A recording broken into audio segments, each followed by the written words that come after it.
3 দিন লাগবে অ্যাকাউন্টে ট্রান্সফার তারা করতে থাকবেন।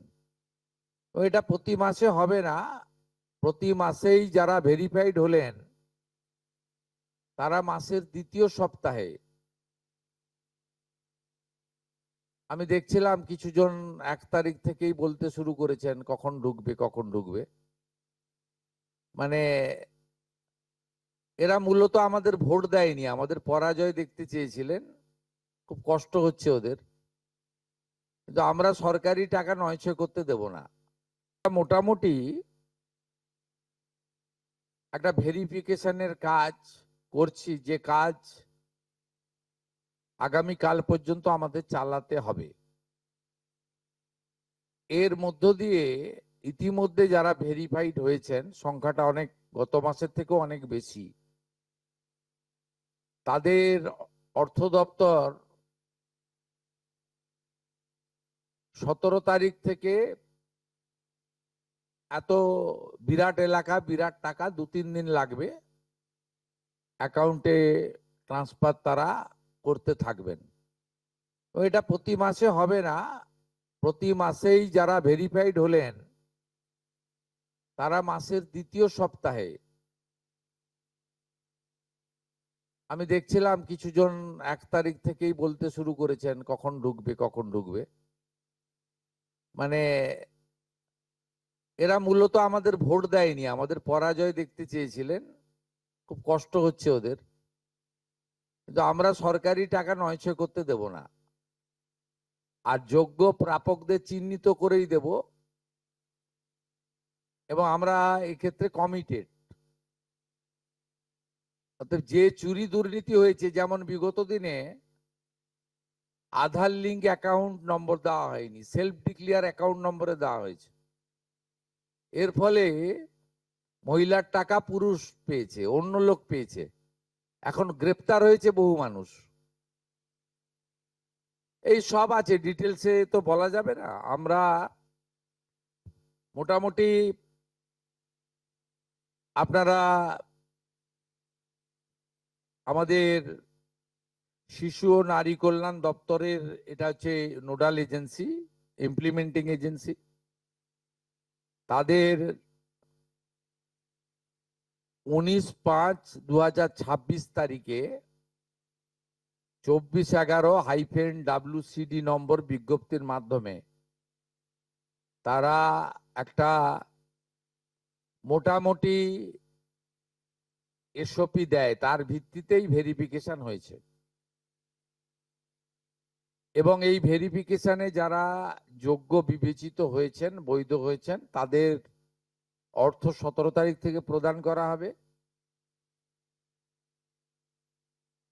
এর পরেও আমরা একটা অভিযোগ পোর্টাল রাখব, যে অভিযোগ পোর্টালে পরবর্তী সময়ে যে কেউ অভিযোগ করতে পারেন, এবং এই অভিযোগ নিষ্পত্তি করার জন্য আমরা সংশ্লিষ্ট ব্লকের বিডিওদেরকে বিশেষ দায়িত্ব, চিফ সেক্রেটারি দায়িত্ব ফিক্সড করে দেবেন। তারা হিয়ারিং নিয়ে একটা নির্দিষ্ট সময়ের মধ্যে নিষ্পত্তি করবেন। আমাদের যারা যোগ্য বিবেচিত হয়েছেন তাদের বয়স 25 থেকে 60 বছরের মধ্যে হতে হবে, আগেই বলা আছে। কেন্দ্রীয় বা রাজ্য সরকার, কোনো বিধিবদ্ধ সংস্থা, সরকারি আন্ডারটেকিং, পঞ্চায়েত, পৌরসভা, সরকার, সরকারি সাহায্যপ্রাপ্ত শিক্ষা প্রতিষ্ঠান অর্থাৎ শিক্ষক শিক্ষাকর্মী, স্থায়ী সরকারি চাকরিতে নিযুক্ত থাকেন, বা পেনশনার্স আসবে না যেহেতু 60 ঊর্ধ্ব, এটা ইরেলিভেন্ট। এরা এই বেনিফিটের মধ্যে পড়ছেন না। তাছাড়া যারা আয়কর প্রদান করেন, অর্থাৎ এখন আয়করের ঊর্ধ্বসীমা হচ্ছে 12 লক্ষ টাকা বছরে। 12 লক্ষ টাকা পেরিয়ে গেলে আয়কর দিতে হয়। যে পরিবার আয়কর দেন, অর্থাৎ যার বাৎসরিক আয় 12 লক্ষ টাকা, সেই পরিবার এই কর্মসূচি অন্তর্ভুক্ত হওয়ার সুযোগ পাবেন না।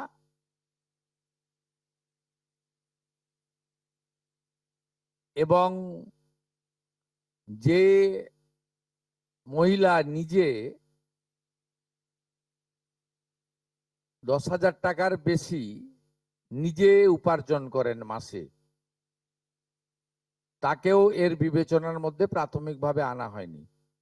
কিন্তু এক্ষেত্রে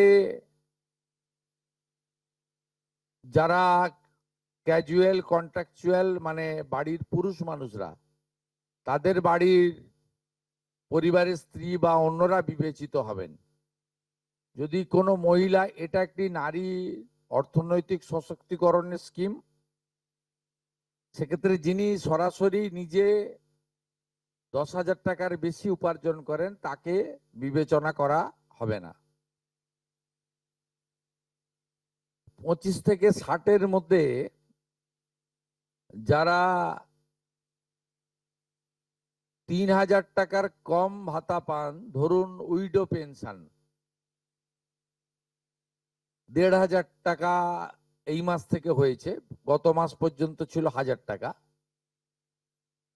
তাদেরকে হায়ারটা দেওয়া হচ্ছে, 3,000 টাকাটাই দেওয়া হচ্ছে অন্নপূর্ণা যোজনাতে।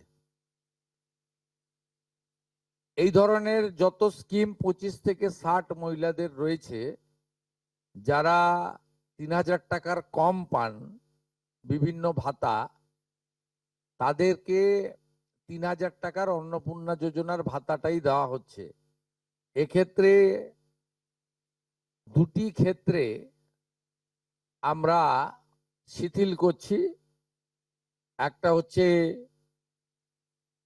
দিব্যাঙ্গ ভাতা যারা পান তারা দুটো ভাতাই পাবেন। তারা দিব্যাঙ্গ ভাতা যেটা আগস্ট মাস থেকে 1,500 হয়ে যাবে সেটাও পাবেন, অন্নপূর্ণা যোজনা 3,000ও পাবেন, শুধুমাত্র ফিজিক্যালি চ্যালেঞ্জদের ক্ষেত্রে। আর পিএম কিষাণ সম্মান নিধির ক্ষেত্রে, এই দুটি ক্ষেত্রে আমরা এটাকে শিথিল রাখছি।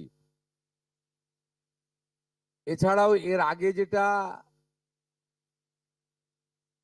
অনেক মহিলার নাম বাদ চলে গেছিল, 3 কক্ষ বিশিষ্ট বাড়ি, এটা গ্রামের ক্ষেত্রে এক্সাম্পট করে দেওয়া হয়েছে। গ্রামের ক্ষেত্রে কোনো বাড়ির সংখ্যা রাখা হয়নি, শিথিল করে দেওয়া হয়েছে। অর্থাৎ গ্রামীণ এলাকার মহিলারা এবারে আরো বেশি সংখ্যায় সুযোগ পাবেন।